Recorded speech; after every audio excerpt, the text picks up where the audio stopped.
Hello dear friends, welcome to Shobhit Agarwal classes. हमारे LT grade और UP TGT का series चल रहा है। ये एलटी ग्रेड्स का सीरीज़ है और पोएट्री सेक्शन सबसे पहले ले रहे हैं। तो ये आज जो लेक्चर आपके सामने है ये 4th लेक्चर है। इससे पहले जितने भी लेक्चर थे आप प्लेलिस्ट में जाकर उन लेक्चर्स को देख सकते हैं। तो पैराडाइज लॉस्ट की बुक फर्स्ट जो है उसमें जो लाइन 1 से लेकर 26 तक की ये सिलेबस में है यूपी एलटी ग्रेड में। तो इम्पोर्टेंट है पीजीटी और टीजीटी के भी पॉइंट ऑफ व्यू से। तो लाइन बाय लाइन हम डिस्कस करेंगे एक एक चीज़। काफ़ी इम्पोर्टेंट ये पोएम है जॉन मिल्टन की, और बहुत ही अच्छी पोएम है ये। 12 इसके पार्ट थे इस पोएम के। ये एपिक था बेसिकली, जो कि जॉन मिल्टन ने लिखा था। ठीक है, और ये जॉन मिल्टन ने बहुत ही अच्छा ये वर्क था। 1667 में पब्लिश इन्होंने कराया था, और इसका सेकंड वर्जन जो था 1674 में पब्लिश हुआ था, जिसमें कि 12 के 12 किताबें थी। फर्स्ट वर्जन में 10 किताबें थी। ठीक है, चलिए स्टार्ट करते हैं। Of man's first disobedience and the fruit of that forbidden tree whose mortal taste brought death into the world and all over woe. देखिए इन लाइन्स का क्या अर्थ है। देखिए सबसे पहले हमें थोड़ा सा पृष्ठभूमि इसकी समझनी होगी। मैंस फर्स्ट डिसोबीडेंस बहुत ही अच्छी ये कविता है पैराडाइज लॉस्ट की। ये स्टार्टिंग की लाइन्स हैं।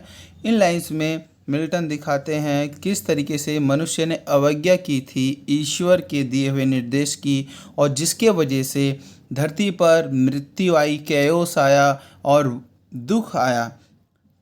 ठीक है, इसमें यही ये चीज़ दिखाते हैं। एक ट्री था, फॉरबिडन ट्री ऑफ नॉलेज था, और उसमें एक फ्रूट था फॉरबिडन, जिसे मना किया गया था, वो नहीं टेस्ट करना है, लेकिन वो टेस्ट कर लिया गया था। सैटन ने उकसाया था एव को, फिर एव ने अपने हस्बैंड अब एडम को उकसाया, फिर उन्होंने फ्रूट लिया, और वही डिसोबीडेंस की यहाँ पर बात हुई है। मैंस फर्स्ट डिसोबीडेंस एंड फ्रूट, मनुष्य का पहला अवज्ञा और द फ्रूट, उसी फ्रूट की जो बात कर रहे हैं फॉरबिडन ट्री, उस मना किए गए पेड़ के जो फ्रूट को जो मना किया था इसे नहीं यूज़ करना, इसे नहीं खाना है, तो वो उन्होंने खा लिया था। उसके कारण हुज मॉर्टल टेस्ट, जिसका नश्वर टेस्ट जो था, जिसका चखने का जो स्वाद था, वो क्या लाया था, डेथ इनटू द वर्ल्ड, इस संसार में मृत्यु को लेकर आया था। ठीक है, एंड ऑल और इससे हमारे सारे दुखों की उत्पत्ति भी हुई। विद लॉस ऑफ एडन, और एडन को भी खोना पड़ा, एडम और ईव दोनों को ही, और एडम और ईव को एडन भी खोना पड़ा। और तब तक मनुष्य का उद्धार नहीं हुआ जब तक, टिल का मतलब है जब तक, वन ग्रेटर मैन रेस्टोरस, मतलब कि जब तक जो जीसस क्राइस्ट थे जब तक धरती पर नहीं आए तब तक मनुष्य को परेशानी का सामना करना पड़ा। रेस्टोर किसने किया था? जीसस ने किया था। ग्रेटर मैन जिसके बारे में यहाँ पर बात की गई है, रिगेन द ब्लिसफुल सीट, फिर दोबारा से वो ही ब्लिसफुल सीट दोबारा से मनुष्य को मिली। किसके वजह से मिली? जीसस के द्वारा, कि उन्होंने सेक्रीफाइस किया अपने आप को। मनुष्य की जो गलती थी उसे उन्होंने मिटाया अपने सेक्रीफाइस के द्वारा, और इससे फिर दोबारा से रेस्टोर किया गया, और इस सीट को फिर दोबारा से प्राप्त किया गया। अब यहाँ पर वो इन्वोक करते हैं। ठीक है, इन्वोक करते हैं इन लाइन्स में, मतलब कि प्रार्थना करते हैं किसकी? यूरेनिया की। यहाँ पर हेवनली म्यूज़ का मतलब है सिंग, हेवनली म्यूज़ का मतलब है यहाँ पर यूरेनिया पोएटिस, जो म्यूज़ है उसकी देवी, कविता की देवी यहाँ पर कहा गया heavenly muse, that on secret top ऑर्ब of Sinai. अब ऑर्ब ऑन सिनाई, देखिए यहाँ से क्वेश्चन बन जाता है ऑर्ब क्या है और सिनाई क्या है। ठीक है, ओल्ड टेस्टामेंट के चैप्टर 3 में कि गॉड को कहा गया कि गॉड जो है, यहाँ पर सेफर्ड जो यूज़ है यही यूज है कि जो गॉड है या मोसेस जो है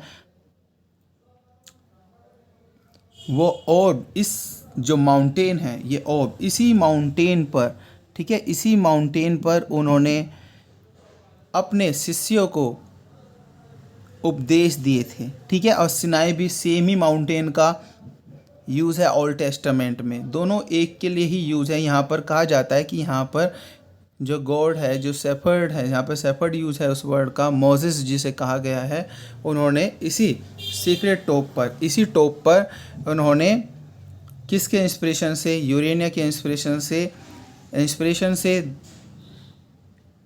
अपने शिष्य को उपदेश दिए। Who first taught the chosen seed. और देखिए यहाँ पर इन्हीं टॉप की बात हो रही है और सिनाई की बात हो रही है। चोजन सीड जो उनके शिष्य थे। तो शेफर्ड यहाँ पर यूज़ किया गया है मोजेस के लिए, एक तरीके से सन ऑफ गॉड के लिए, गॉड के लिए ही एक तरीके से आप मान के चलिए।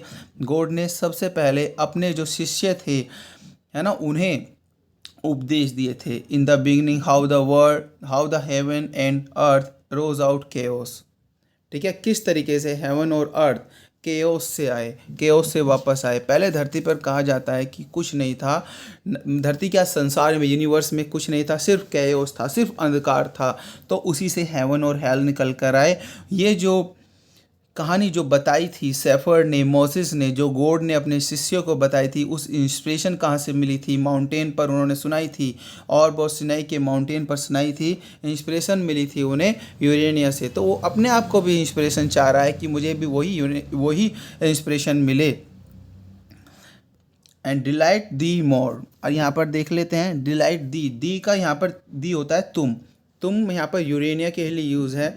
Delight thee more Siloa brook that flowed fast by oracle of God.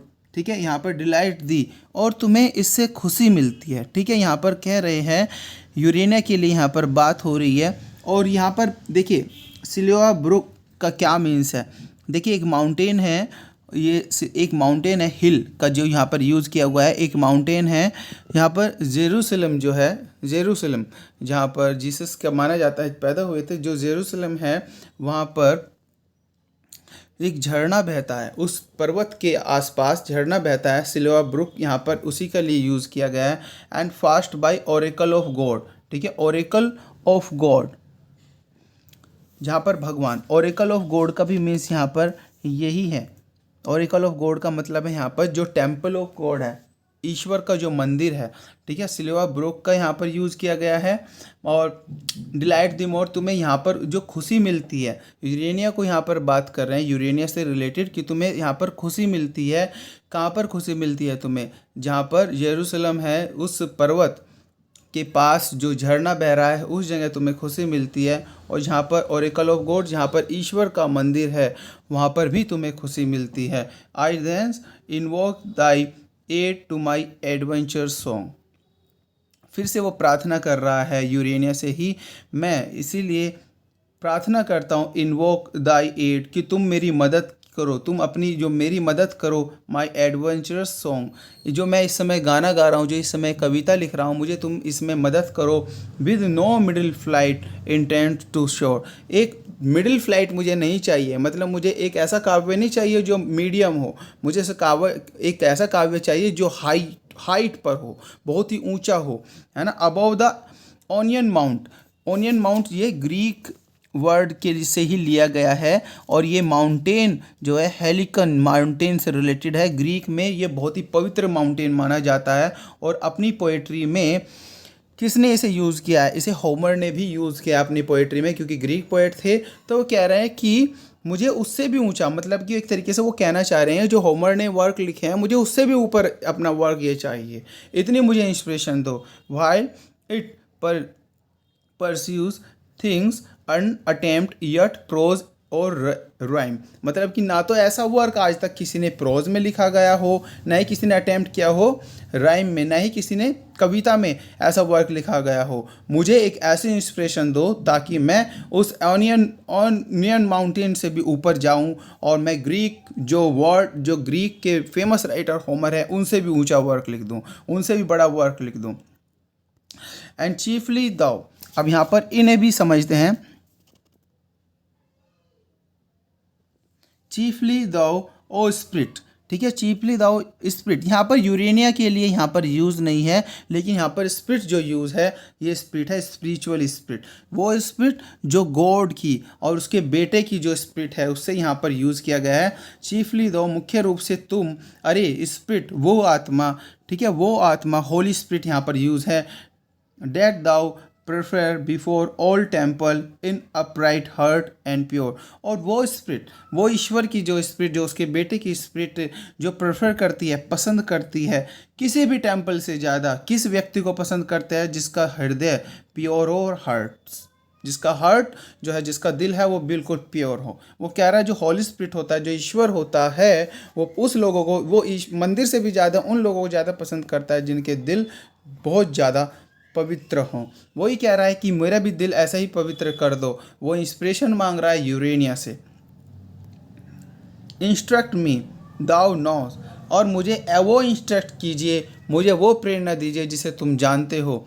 Thou from the first was present with mighty wings outspread, dove-like sat brooding on the vast abyss। abyss का मीन्स है यहाँ पर बिल्कुल अंधकार में, ठीक है। abyss का मीन्स यहाँ पर होता है बिल्कुल अंधकार में, chaos एक तरीके से इसे कहा जा सकता है।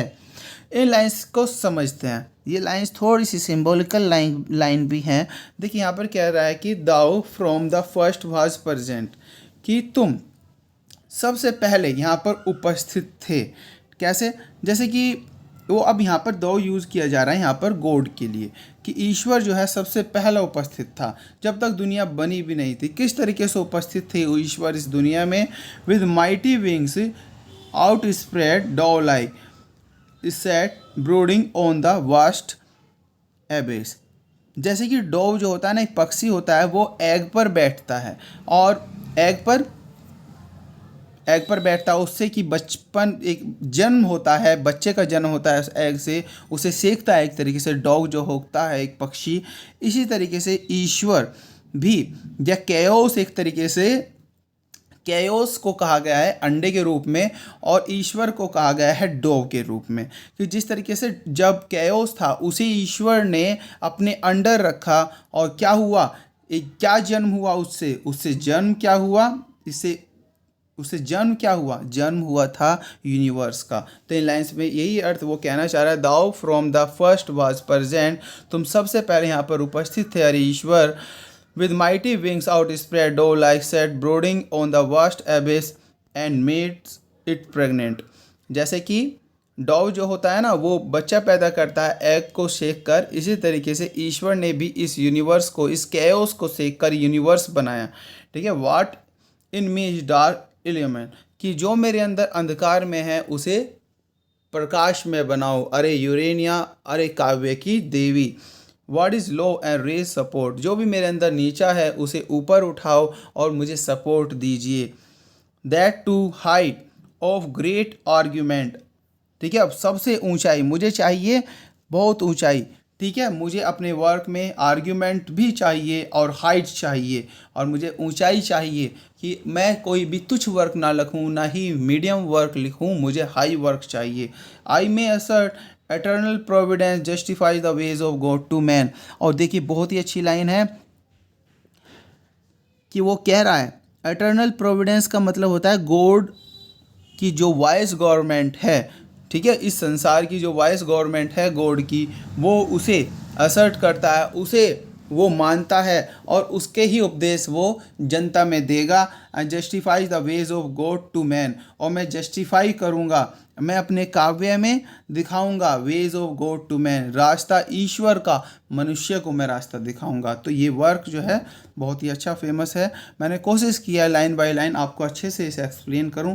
आई होप आप इसे समझे भी होंगे। तो जो भी नए व्यूअर्स हैं चैनल को सब्सक्राइब जरूर कर दें, जो भी नए व्यूअर्स हैं, ठीक है, और शेयर जरूर करें अपने फ्रेंड्स के साथ। ये टीजीटी के लिए भी इम्पोर्टेंट है, एलटी ग्रेड के साथ, तो एलटी ग्रेड के सिलेबस में है ही ये इम्पोर्टेंट, टीजीटी और एलटी ग्रेड दोनों के लिए ही है। Thank you very much. Stay tuned, Shobhit Agarwal classes.